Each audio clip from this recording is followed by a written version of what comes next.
Hello everyone, my name is Naomi Farnaz. I am Najma Tasnim Ahmed. I'm Alfajuddin Ahmed. The name of our project is Digitalization of ICU Communication System.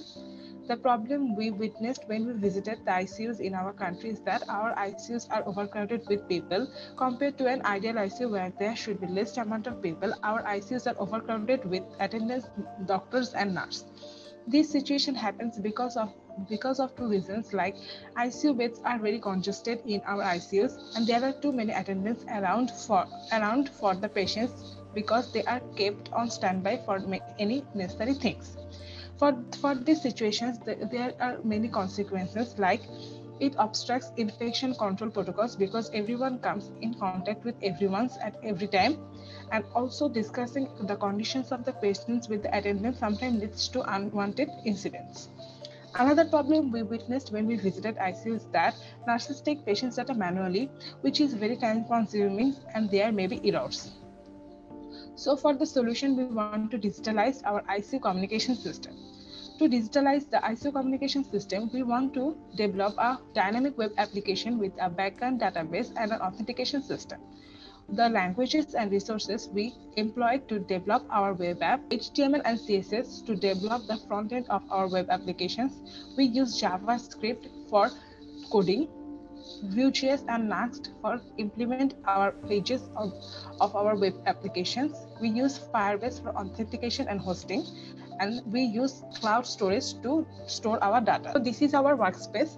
We have used Next.js framework for implementing pages of our web app using Vue.js language.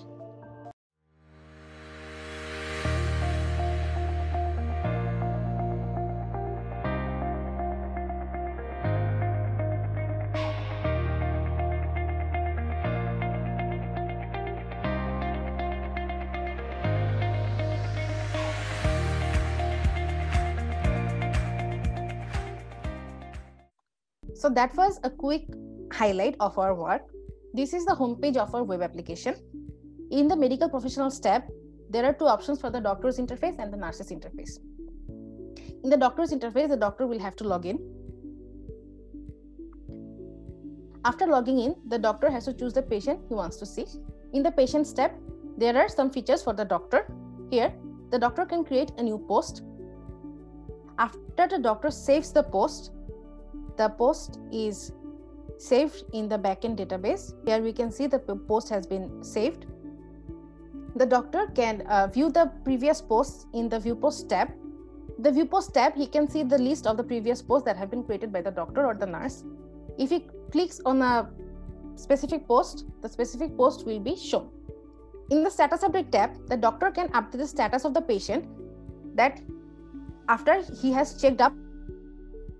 After the doctor have entered the data in the fields, he can save the data.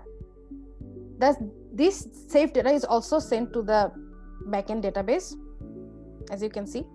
And the doctor can see the status in the view status tab. The view status tab has a list of the updated statuses by the doctor or the nurse, and it is sorted according to the time. Here you can see the status that I have just saved, and it was info taken by the doctor.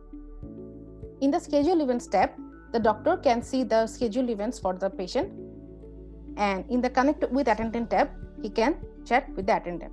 Now we will look at the nurse's interface. Similarly, the nurse has to log in. The login is authenticated from this authentication database in the backend, where the authentication identifiers and the passwords are stored.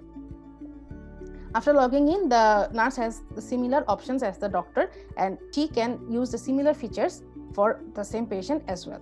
And she can also view the posts and status updates created before. And if the nurse saves the post,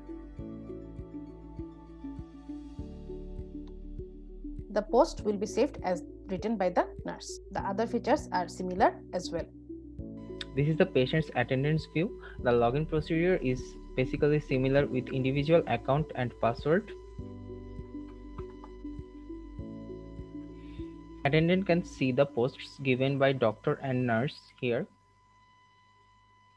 In the Schedules Event button, the attendant can see the events that have been scheduled by the hospital authority. The data are being fetched from the backend database. In the connect to doctor feature, attendant can chat with the doctor. Here data are sent in real time. On the other side, the doctor will see the message. For demonstration purpose, I'll chat with Nazifa. I'll send a message to the doctor's interface. As you can see, the message has appeared on the doctor's interface. The doctor can reply to the attendant. It has also appeared here. The attendant can chat with the nurse in the same way. That was a quick demonstration for what we implemented. The future plan for our web app is to implement this in large scale with more patients and doctor. We'll connect the medical devices using IoT so that doctor can control those and get data from those remotely. We'll implement video communication system between the attendant and the hospital. Thank you.